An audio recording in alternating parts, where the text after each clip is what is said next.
হৰিৰ আশ্ৰয়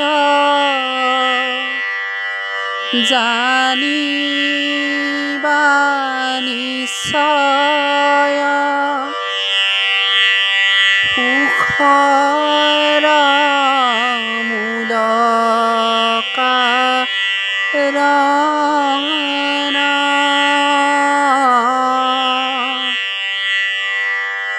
হৰি বিমুখৰ দুখৰ কাৰণ জানিবা নিস্তবচন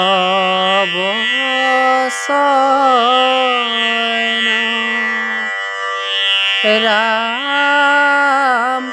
হৰি বিমুখৰ দুখৰ কাৰণ জানিবা নিস্তবচন